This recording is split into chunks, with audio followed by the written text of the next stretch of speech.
نحمده ونصلي ونسلم على رسوله النبي الكريم وعلى آله وأصحابه أجمعين.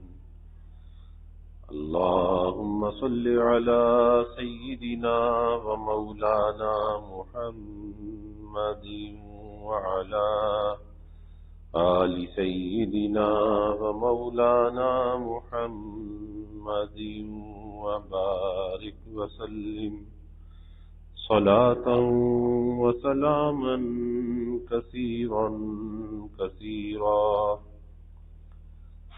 توفیق الہی اپنے مرشد پاک کی برکت سے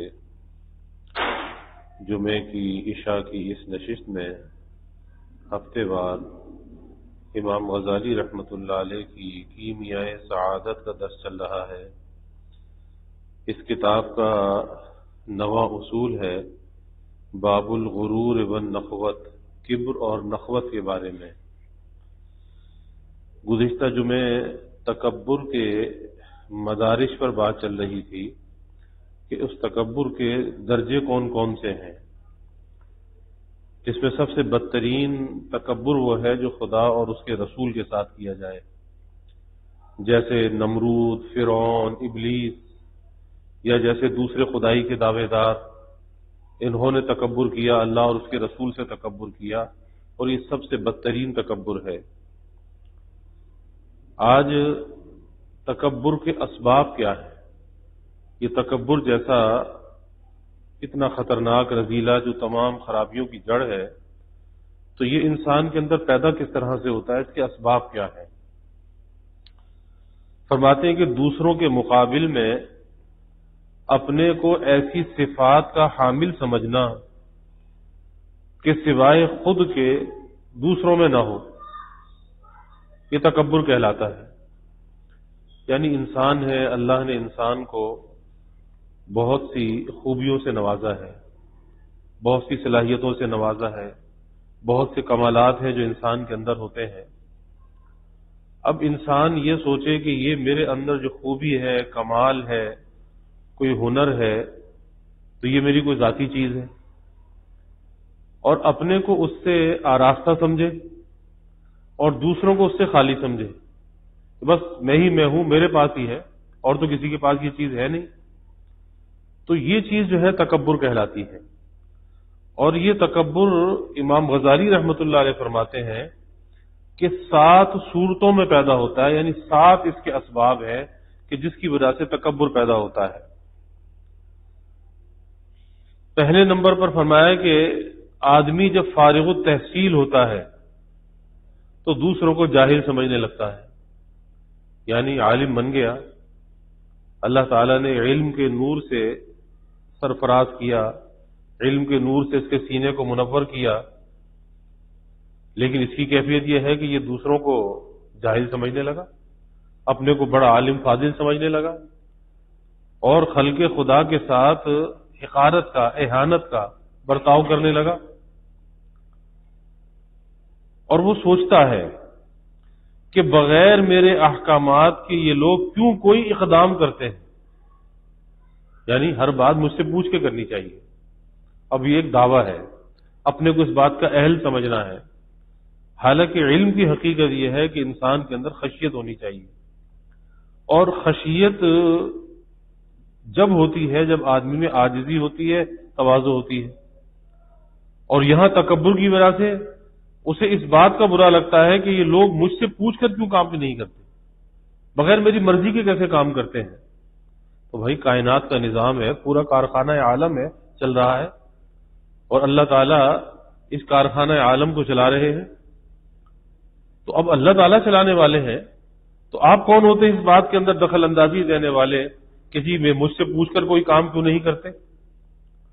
اگر کوئی آدمی اس کی تعظیم و عزت نہیں کرتا، اگر کوئی آدمی اس کی تعظیم و عزت نہیں کرتا تو اس کو تعجب ہوتا ہے.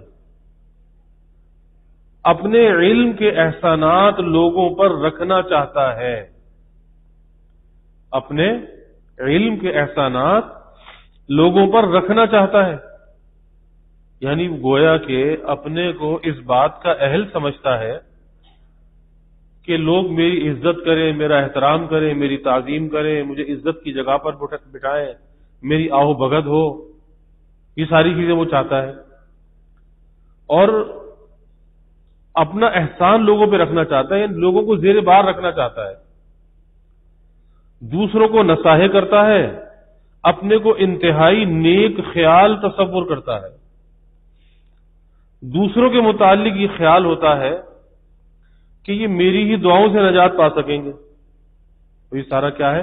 ایک شیطانی دھوکہ ہے کہ دوسروں کے متعلق یہ خیال کہ یہ میری دعاؤں سے نجات پائیں گے، یعنی اپنے کو اس قابل اتنا بڑا سمجھ رہا ہے.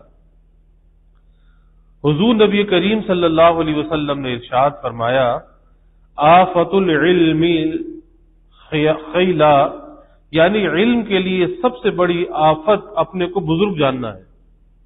سب سے بڑی آفت یہ ہے اپنے کو سمجھے میں بزرگ ہوں، معزز ہوں، بڑا محترم ہوں، لوگوں کو مجھے عزت دینی چاہیے، احترام دینا چاہیے. تو یہ اپنی بزرگی کا جو قائل ہونا ہے، ایک علم کے لیے سب سے بڑی آفت فرمائی اللہ کے حبیب صلی اللہ علیہ وسلم نے. حقیقتاً وہ لوگ جاہل ہوتے ہیں، یعنی جہل جو ہے علم کی صورت کے اندر جہل موجود ہے، تو حقیقتاً وہ لوگ جاہل ہوتے ہیں. عالم کی شناخت یہ ہے کہ آخرت کے راستے کو صحیح طور پر پہچانے، اور یہ لوگوں کے اندر الجھا ہوا ہے، لوگوں سے توقعات لگا رکھی ہیں. حضرت ابو الدرداء رضی اللہ تعالی عنہ فرماتے ہیں کہ علم کے ساتھ ساتھ مصائب بھی بڑھتے ہیں، آزمائشیں آتی ہیں، امتحان آتے ہیں، لیکن اگر غرور پیدا ہو جائے تو دو اسباب کے ماتحت ہوتا ہے. پہلا یہ کہ علم آخرت سے کام نہیں لیتے، یعنی یہ کہ اپنے کو پہچاننے کی کوشش نہیں کرتے، اپنی حقیقت سے غافل ہوتے ہیں، بے خبر ہوتے ہیں، اپنے کو پہچاننے کی کوشش نہیں کرتے. اگر وہ دراصل علم دین سے واقف ہوں تو تمام حجابات اٹھ جائیں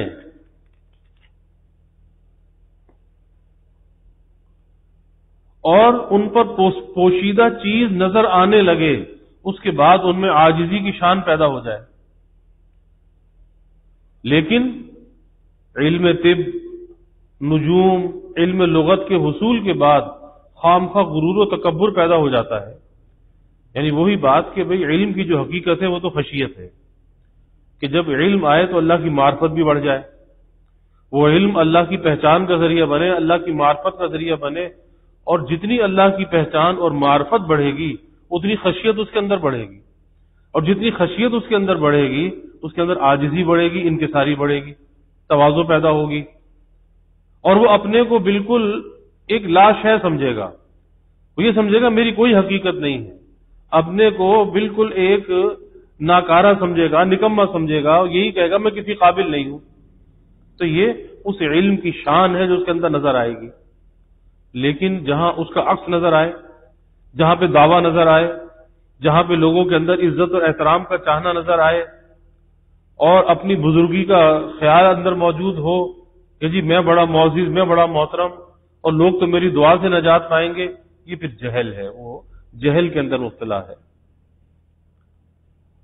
تو فرماتے ہیں کہ جب انسان پر علم کی حقیقت ظاہر ہو جاتی ہے تو پھر اس سے حجابات اٹھنے لگتے ہیں، حجابات، پردے دور ہونے لگتے ہیں، حقیقتیں منکشف ہونے لگتی ہیں، اور اس کی وجہ سے اس کے اندر عاجزی کی شان پیدا ہو جاتی ہے.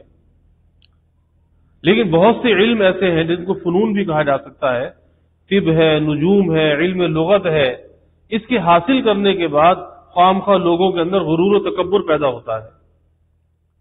علوم دین سے قریب ترین علم، علوم دین سے قریب ترین علم فتویٰ ہے، لوگوں کو کی رہنمائی کرنا، لوگوں کے سوال کا جواب دینا، جس سے دین کو ترقی ہو سکتی ہے.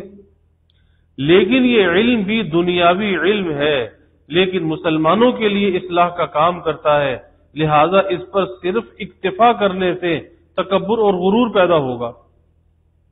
کہ جی لوگ تو ہم سے رجوع کرتے ہیں، ہم تو مفتی صاحب ہیں، ہمارے پاس تو بڑا علم ہے، تو ہماری وجہ سے جو ہے ہم لوگوں کی اصلاح کرتے ہیں، ان کے مسائل ان کو بیان کرتے ہیں وغیرہ وغیرہ، تو اس سے بھی غرور پیدا ہو جاتا ہے۔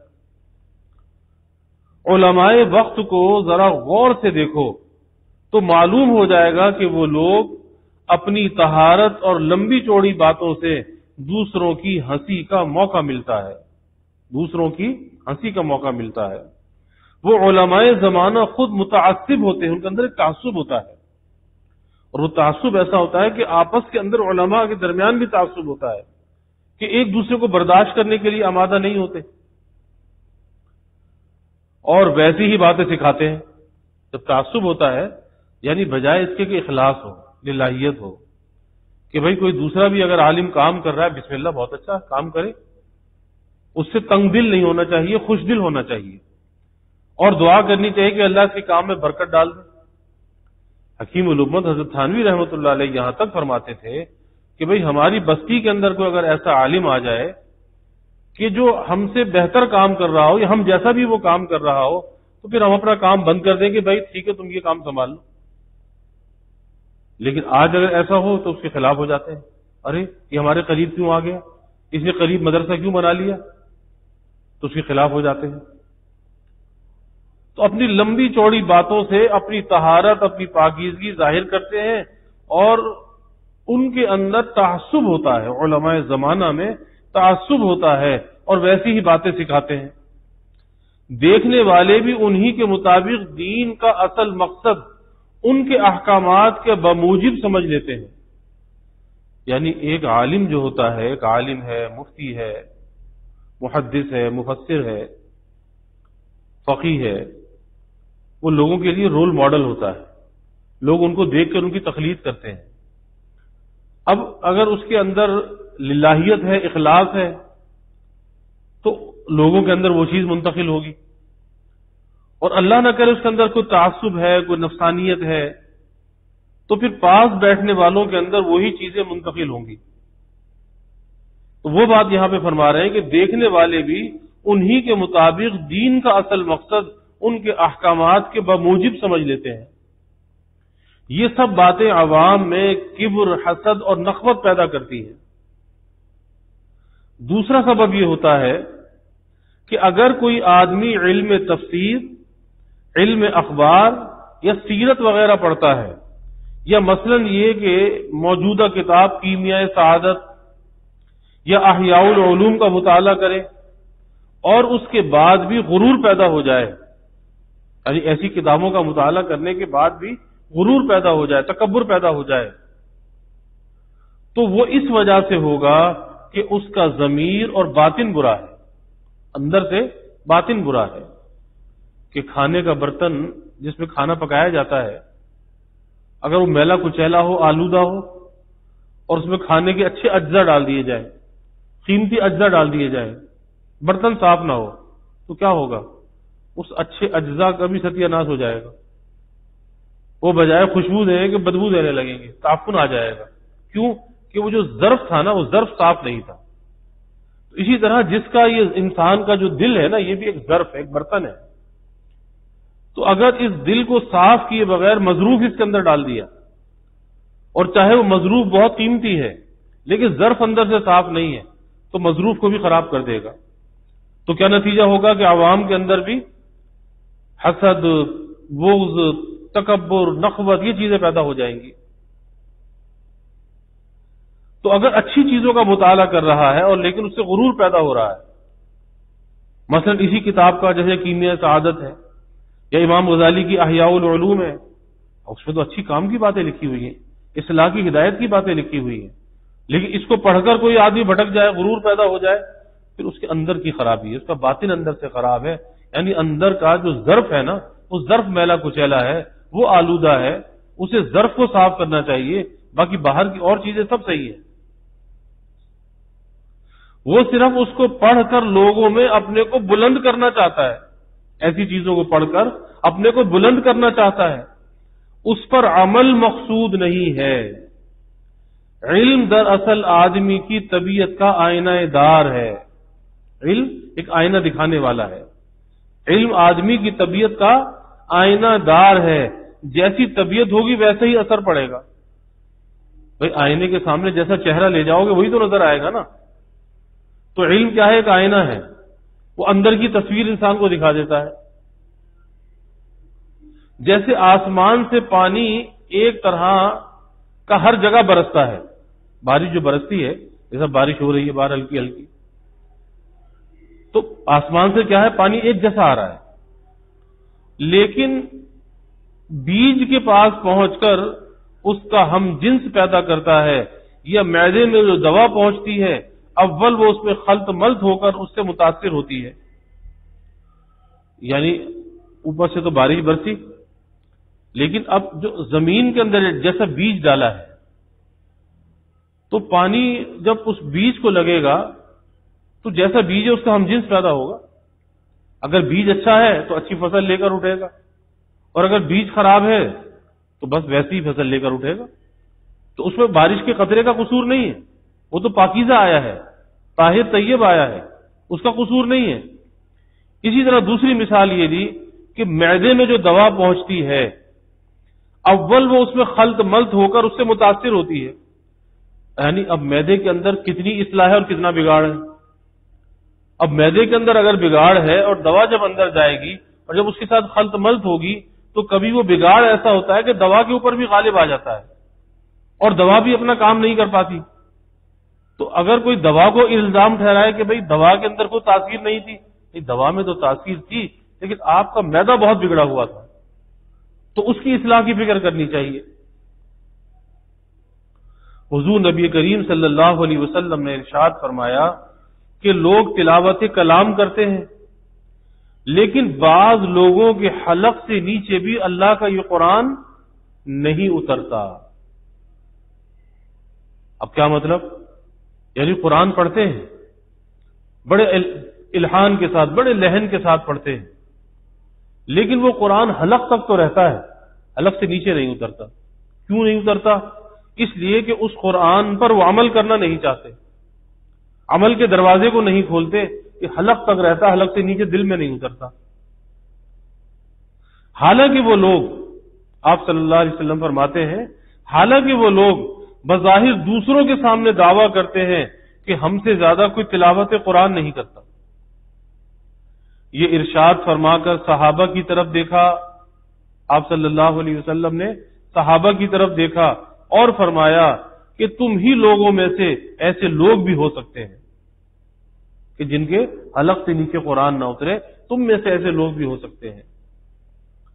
حضرت عمر رضی اللہ تعالی نے فرمایا کہ علماء متکبر نہ ہو، ورنہ جاہل کے جاہل ہی رہیں گے۔ اگر علماء میں تکبر آ گیا تو جہالت کی نشانی ہے۔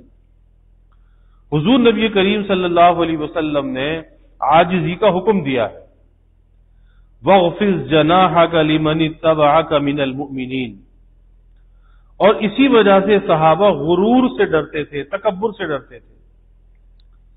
حضرت حذیفہ رضی اللہ عنہ نے امامت کی اور بعد میں فرمایا کہ بھائی تم لوگ اپنا کوئی دوسرا امام مقرر کر لو، اس لیے کہ میں تم سب سے برتر ہوں۔ ظاہر ہے کہ جب امام خود یہ کہے تو عوام میں تکبر کے جذبات کس طرح پیدا نہ ہوں گے۔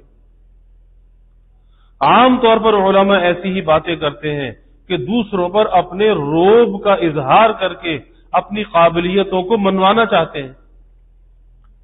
اور حدیث شریف میں وارد ہوا ہے کہ ایک زمانہ وہ ہوگا، یعنی ایک زمانہ وہ آئے گا، ایک زمانہ وہ ہوگا جب تمہاری عبادات کا 10واں حصہ بھی باعث نجات ہوگا۔ یعنی آپ نے صحابہ سے فرمایا کہ اگر تم نے 10% بھی کم کر دیا تم سے سوال ہو جائے گا، 10% کم کیا، 90% بھی عمل کیا تو تم سے سوال ہوگا۔ لیکن فرمایا کہ ایک زمانہ ایسا آئے گا کہ اس میں اگر لوگ 10% پر بھی عمل کر لیں گے ان کی نجات ہو جائے گی۔ اب وہی زمانہ ہے۔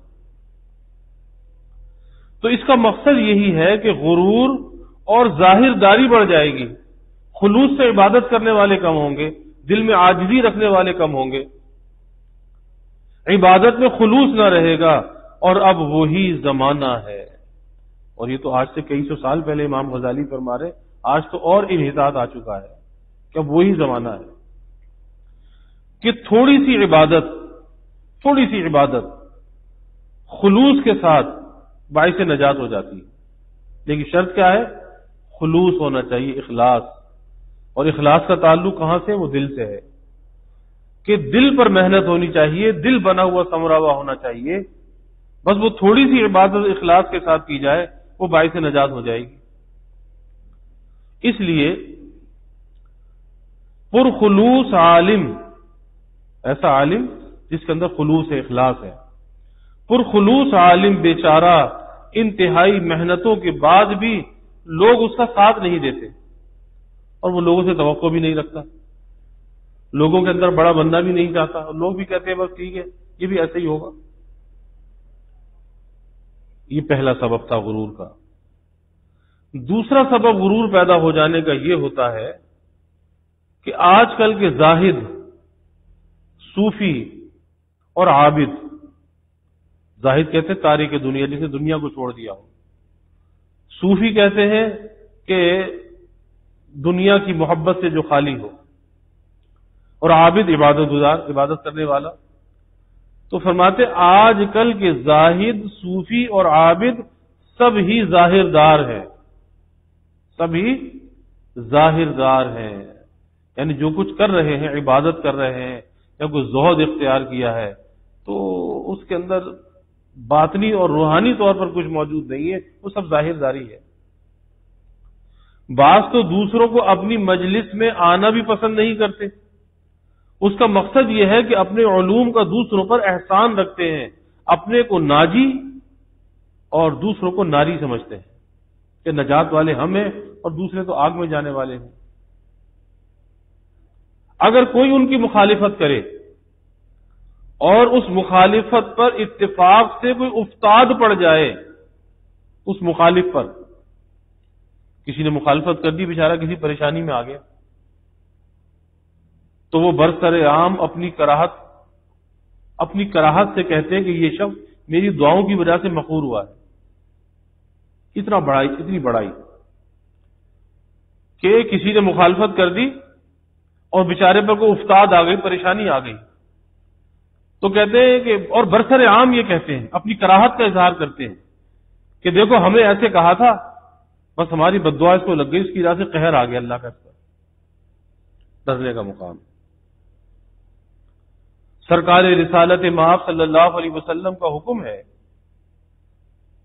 جو آدمی دوسروں کو گمراہ کہے گا، جو آدمی دوسروں کو گمراہ کہے گا، فرمایا وہ خود گمراہ ہے، وہ خود گمراہ ہے، اور گناہ کبیرہ کا مرتکب ہے دوسروں کو گمراہ کہنے والا، کیونکہ اس کو کوئی حق نہیں پہنچتا کہ کسی کو گمراہ کہے.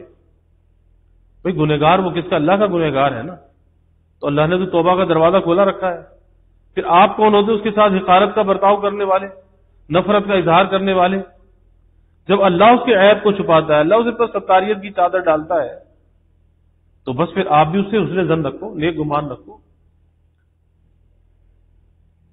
ہر مسلمان کو اپنے برابر سمجھنا چاہیے اور بہتر اپنے سے بہتر سمجھنا چاہیے. برابر نہیں، بہتر سمجھنا چاہیے. بھائی یہ مجھ سے اچھا، میں اس سے کم تر. خصوصاً وہ آدمی جو عالم سے کوئی بات پوچھنا چاہتا ہو، ورنہ ہو سکتا ہے کہ عالم کے بجائے زہد و اتقاء کا مرتبہ اس شخص کو مل جائے جس کے لیے کوئی عالم بدگمانی کرے.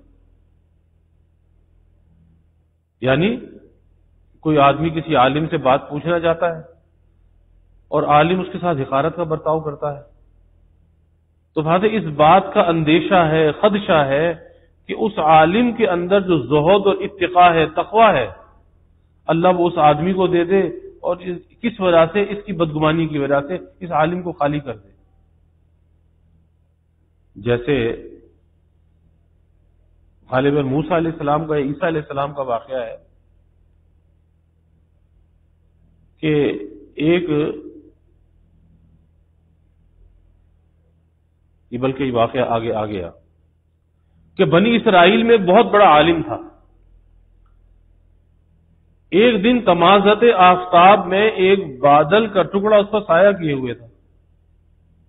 بنی اسرائیل میں بہت بڑا عالم تھا، اور دھوپ تیز نکلی ہوئی تھی، سورج کی تپش تیزی، اور ایک بادل کا ٹکڑا اس عالم پر سایہ کیے ہوئے تھا. ایک انتہائی فاسق آدمی، گنہگار آدمی. اس نے سوچا کہ چلو میں اس عالم کے پاس جا کر بیٹھ جاؤں، میں اس عالم کے پاس جا کر بیٹھ جاؤں، شاید اس سائے میں جب بیٹھوں گا تو دھوپ کی حدت کم ہو جائے گی. وہ یہ سوچ کر عالم کے پاس بیٹھ گیا. عالم نے اس کو دیکھ کر کہا کہ تو فاسق ہے، میرے پاس سے اٹھ کر چلا جا. تو فاسق ہے، میرے پاس سے اٹھ کر چلا جا. وہ بیچارہ وہاں سے کھڑا ہو گیا، چلا گیا. اب بادل کا ٹکڑا بجائے عابد کے اس فاسق کے ساتھ ساتھ چلا گیا، وہ جو گنہگار تھا، جس کے ساتھ حقارت کا برتاؤ کیا تھا. وہی بات جو پہلے بات فرمائی نا کہ ایسا نہ ہو کہ جس سے تم نفرت کا اظہار کر رہے ہو اللہ تمہارا زہد اور اتقا اس کو دے دے اور اس کی برائیاں خرابیاں تم پہ ڈال دے، تمہیں اس میں مبتلا کر دے.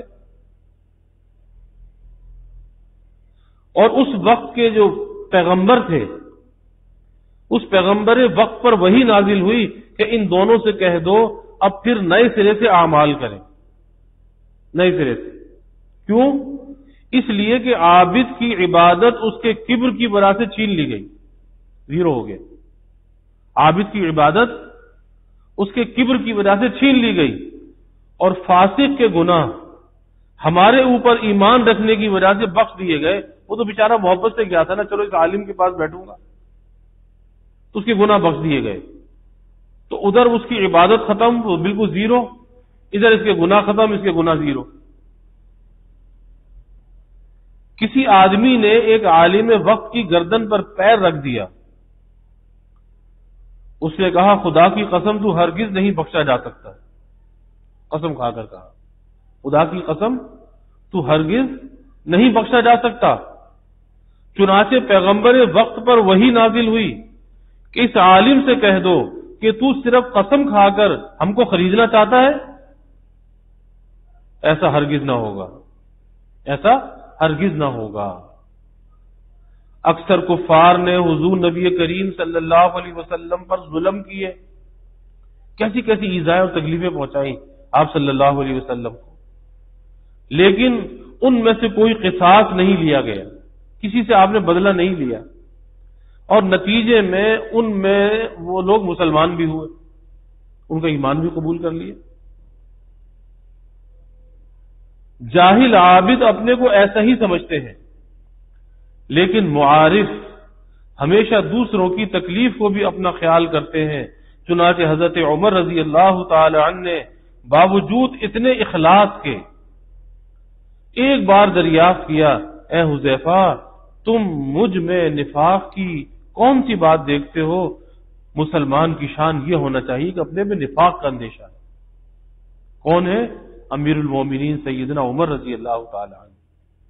لیکن اپنے پر نفاق کا اندیشہ ہے کہ حذیفہ بن یمان رضی اللہ عنہ سے پوچھتے ہیں کہ اے حذیفہ تجھے جو منافقین مدینہ کی فہرست بتائی رسول اللہ صلی اللہ علیہ وسلم نے، اس میں کہیں عمر کا نام تو نہیں ہے؟ یہ مسلمان کی شان ہونی چاہیے، اس کے اندر بے چینی بے کلی ہو، اپنی حالت پر اطمینان نہ ہو اور حالت کے بدل جانے کا ڈر اور خوف لگا رہے. جو آدمی اپنے کو بہتر سمجھتا ہے، جو آدمی اپنے کو بہتر سمجھتا ہے وہ اپنی عبادت کو رائیگاں کرتا ہے، اپنی عبادت کو رائیگاں کرتا ہے. اس لیے کہ یہ جہل ہے، اپنے کو بہتر سمجھنا یہ جہل ہے، جہالت ہے، اور جہل سے زیادہ بڑا کوئی گناہ نہیں، جہالت سے بڑا کوئی گناہ نہیں ہے، کیونکہ جہالت گمراہی میں لے جاتی ہے، گمراہی جہنم میں لے جاتی ہے. صحابہ رضی اللہ تعالی عنہم کسی آدمی کی تعریف کر رہے تھے، صحابہ کسی آدمی کی تعریف کر رہے تھے، وہ خود اتفاق سے وہاں آ گیا. تو حضور نبی کریم صلی اللہ علیہ وسلم نے فرمایا کہ مجھے اس میں نفاق کی بو آ رہی ہے. صحابہ اس حکم پر متعجب ہوئے. تب حضرت صلی اللہ علیہ وسلم نے اس شخص سے مخاطب ہو کر فرمایا کیا تم کبھی کبھی اپنے کو دوسرے لوگوں سے برتر سمجھتا ہے؟ کیا تو اپنے کو کبھی کبھی دوسرے لوگوں سے برتر سمجھتا ہے، بہتر سمجھتا ہے؟ اس نے جواب دیا کہ جی ہاں۔ حضور صلی اللہ علیہ وسلم اس کے باطن کو سمجھتے کہ نفاق، آپ سمجھا مجھے اس میں سے نفاق کی بو آ رہی ہے، کس وجہ سے؟ کہ وہ اپنے کو لوگوں سے بہتر سمجھتا تھا۔ عموماً یہ باتیں علماء میں بہت پائی جاتی ہیں اور 3 مدارج پر مبنی ہے، 3 درجے ہیں اس کے۔ پہلا درجہ یہ ہے کہ آدمی بظاہر بڑی سیر چشمی سے کام لے لیکن خلوص پیدا نہ ہو سکے، یعنی بڑی کشادہ دلی اس کے اندر ہو لیکن اندر سے اخلاص نہ ہو، خلوص نہ ہو، لیکن اس کے افعال سے تکبر کی بو نہ آتی ہو۔ ایسا آدمی تکبر کو چھوڑنے پر مجبور ہے لیکن اپنے ظاہر کو اس سے پاک کر دیتا ہے، اندر سے خرابی موجود ہوتی ہے لیکن ظاہر سے محسوس نہیں ہونے دیتا۔ دوسرا درجہ یہ ہے کہ آدمی اپنی زبان سے کسی کے سامنے اپنے کو بڑا نہ کہے بلکہ اپنے کو کمترین جانے، اپنے کو کمترین، سب سے کمتر اپنے کو جانے، لیکن اس کے افعال سے تکبر کی بو آتی ہے کہ زبان سے تو کہتا ہے میں کچھ نہیں ہوں، بے حقیقت سمجھے، میں سب سے کمتر، سب سے گھٹیا، زبان سے تو کہتا ہے نکما، ناکارہ، نالائق، لیکن افعال ایسے اختیار کرتا ہے کہ جس سے تکبر کی بو آتی ہے۔ مثلا ہر جلسے میں اپنی جگہ بیٹھنے کا خواہش مند ہو، کسی اچھی جگہ بٹھایا جائے، عزت کی جگہ جہاں لوگوں کو نظر آئے کہ ہاں وہ کوئی بڑی شخصیت ہے، آگے آگے چلنے کی خواہش کرے کہ سب میرے پیچھے چلے اور میں سب کے آگے چلوں، جبکہ حضور صلی اللہ علیہ وسلم لوگوں کے درمیان ملے جلے چلتے تھے، کچھ صحابہ آگے ہوتے تھے، کچھ پیچھے ہوتے تھے، آپ درمیان میں چلتے تھے۔ یہ نہیں تھا کہ آگے آگے آپ ہوں اور پیچھے پوری جماعت ہو، نہیں، ملے جلے چلتے تھے۔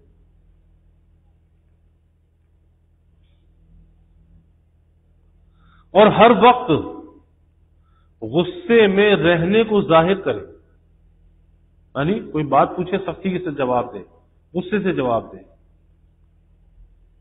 تو غصے کو ظاہر کرے، یا عالم صرف سر جھکائے ہوئے بیٹھا رہے، یعنی جب بیٹھا ہے سر جھکا کے بیٹھا ہے، لوگ کہیں گے بھائی بڑا متواضع ہے، بڑی اس کے اندر تواضع ہے، بڑا مٹایا ہے، سر جھکا کے بیٹھا رہتا ہے، یہ تو نگاہ اٹھا کر بھی نہیں دیکھتا۔ ابھی سر جھکانا کس لیے؟ تعریف کے لیے، اور جب تعریف کے لیے تو تکبر ہے۔ تو یہ دونوں علامات بھی تکبر کی ہیں، اس لیے کہ عاجزی اور ماندگی سب سے اچھی چیز ہے، لیکن اس کا تعلق سر جھکانے سے نہیں ہے، اس کا تعلق دل جھکانے سے ہے، وہ دل کے اندر ہونی چاہیے۔ حضور نبی کریم صلی اللہ علیہ وسلم جب کسی کی طرف متوجہ ہوتے تو مسکرا کر باتیں کرتے، غصے سے نہیں فرماتے، مسکرا کر باتیں فرماتے، ہر آدمی سے خندہ پیشانی سے پیش آتے۔ خداوند عالم نے وحی نازل فرمائی وَاخْفِضْ جَنَاحَكَ لِمَنِ اتَّبَعَكَ مِنَ الْمُؤْمِنِينَ، اور فرمایا فَبِمَا رَحْمَةٍ مِّنَ اللَّهِ لِنْتَ لَهُمْ وَكُنْتَ فَظًّا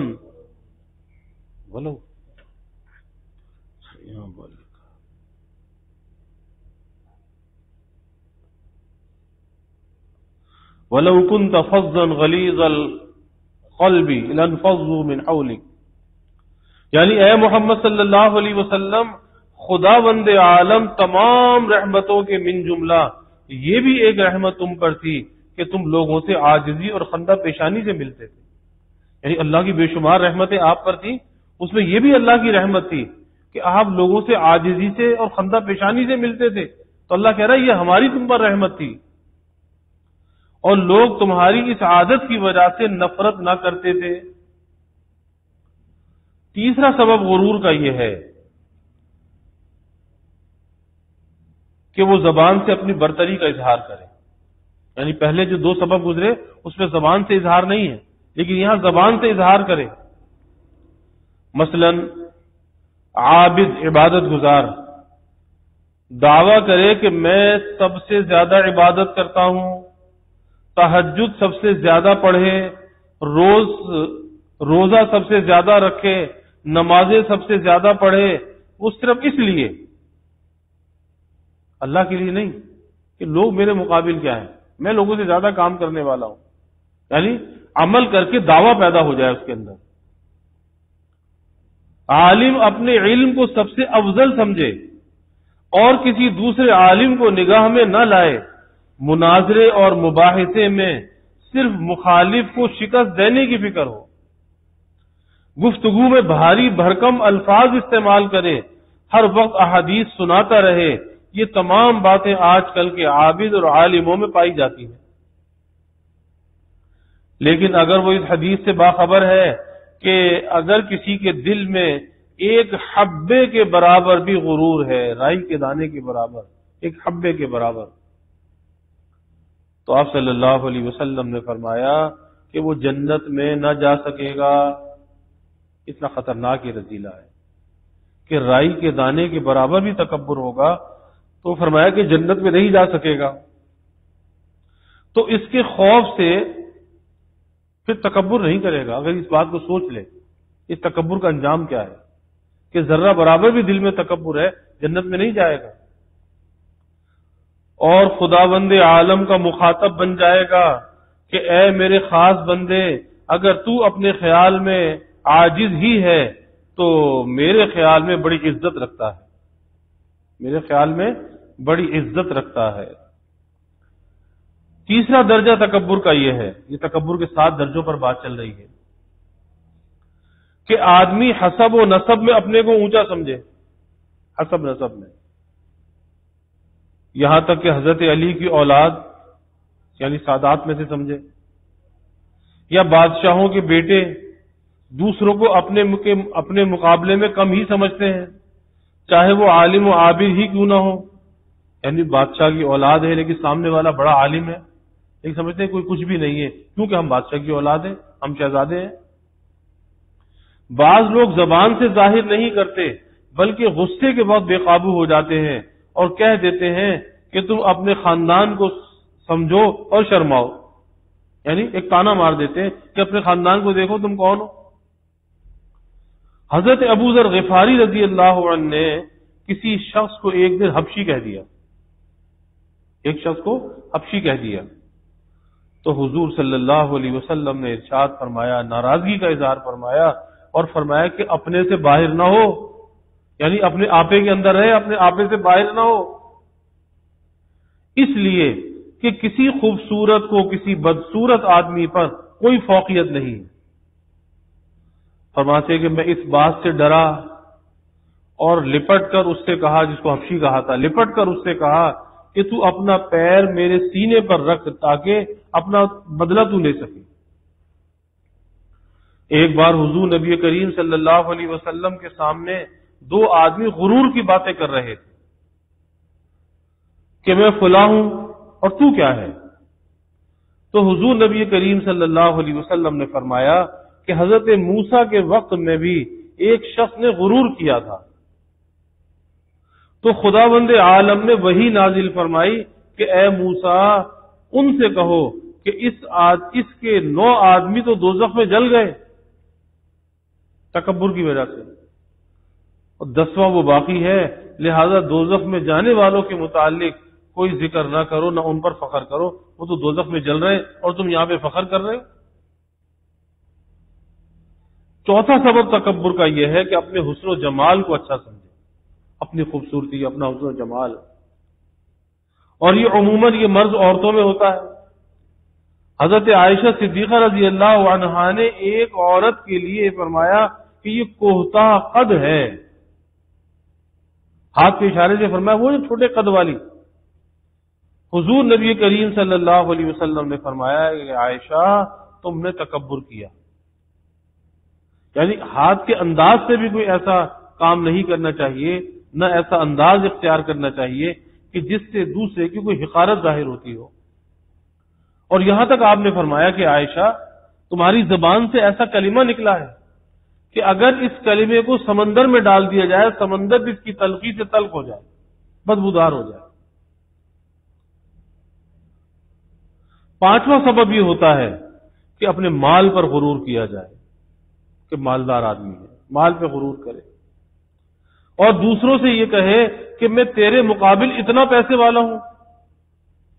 سورہ کہف میں ایک شخص کے لیے آیا ہے کہ اس نے دوسروں سے اپنے مال اور حسب نسب کے لیے کہا تھا کہ میں ایسا ہوں، اور یہ اللہ کو پسند نہیں ہے کہ مال پر تکبر کرے کہ حسب نسب پہ تکبر کرے۔ چھٹا سبب یہ ہے کہ آدمی اپنی طاقت پر غرور کرے، طاقت پر، اور اپنے سے کمزوروں کے وہ اپنے سے کمزوروں کے ساتھ ہو، یعنی کمزور لوگوں پر اپنی طاقت کو ظاہر کرے اور اس کی وجہ سے غرور اور تکبر کے اندر مبتلا ہو۔ اور 7واں تکبر اپنے ماتحتوں سے ہوتا ہے۔ ماتحت، اب ماتحت میں اولاد بھی ہے، ماتحت میں بیوی بھی ہے، ماتحت میں ملازم بھی ہے، کوئی چھوٹا بھائی بھی ہے، ان سے آدمی تکبر کرے کہ بات بات پر ان سے حقارت کا برتاؤ کرے، حقارت کا اظہار کرے۔ آگے فرماتے ہیں کہ عموماً سب آدمی جس چیز کے مالک یا جس چیز پر قادر ہوتے ہیں، یہ سمجھنے کی بات ہے کہ سب آدمی جس چیز کے مالک یا جس چیز پر قادر ہوتے ہیں اس پر تکبر کیا کرتے ہیں، چاہے وہ اچھی ہو یا نہ ہو، چاہے اچھی ہو یا نہ ہو، یہاں تک کہ ہیجڑے بھی اپنی صفت پر اکڑتے ہیں، مخنث جو ہوتے ہیں وہ اپنی صفت پر اکڑتے ہیں۔ غرور کے سبب اور بنیادیں صرف حسد اور عداوت پر مبنی ہے، یعنی حسد کا جو منشا ہے وہ بھی تکبر ہے، عداوت کا جو منشا ہے وہ بھی تکبر ہے۔ آدمی میں جب کسی سے بغض کا جذبہ پیدا ہوتا ہے تب بھی وہ دوسروں سے کہتا ہے کہ میں اس شخص کے مقابلے میں اعلیٰ و افضل ہوں، اور اس کی لاف و گزاف میں اپنی تعظیم و عزت کے منوانے کا جذبہ مضمر ہوتا ہے۔ مثلا کوئی آدمی کسی سے بحث کرے اور اس کے متعلق یہ معلوم ہو کہ یہ مجھ سے زیادہ قابل ہے، لیکن محض تکبر کی وجہ سے اکڑا رہے، تکبر کی وجہ سے، حالانکہ جانتا کہ یہ آدمی مجھ سے بہتر ہے، اس کی صلاحیت میں، قابلیت میں مجھ سے زیادہ ہے، اور سب پر روب جمانے لگے۔ تو یہ ساری وہ 7 قسم کی خرابیاں ہیں کہ جس کی وجہ سے انسان کے اندر تکبر پیدا ہوتا ہے۔ اب اس کے بعد امام غزالی رحمۃ اللہ علیہ نے تکبر کے دفعیے کو بیان فرمایا کہ اس تکبر کو دور کیسے کیا جائے، کیونکہ یہ رذیلہ خطرناک رذیلہ ہے۔ اب اس رذیلے سے پیچھا کیسے چھڑایا جائے، کیونکہ یہ ام الامراض ہے کہ تمام بیماریوں کو یہ جنم دیتا ہے، کہ انشاءاللہ تعالی آئندہ جو میں عرض کریں گے۔ اللہ تعالی ہم سب کی حفاظت فرمائے۔ وآخر دعوانا الحمدللہ رب العالمین والعاقبۃ للمتقین والصلاة والسلام على اشرف الانبیاء والمرسلین اللهم صل على سيدنا ومولانا محمد وعلى آل سيدنا ومولانا محمد وبارك وسلم ربنا آتنا في الدنيا حسنة وفي الآخرة حسنة وقنا عذاب النار ربنا أتمم لنا نورنا واغفر لنا إنك على كل شيء قدير اللهم أرنا الحق حقا وارزقنا اتباعه وأرنا الباطل باطلا وارزقنا اجتنابه اللهم أحسن عاقبتنا في الأمور كلها وأجرنا من خزي الدنيا وعذاب الآخرة اللهم اغفر ذنوبنا واستر عيوبنا واشرح صدورنا واحفظ قلوبنا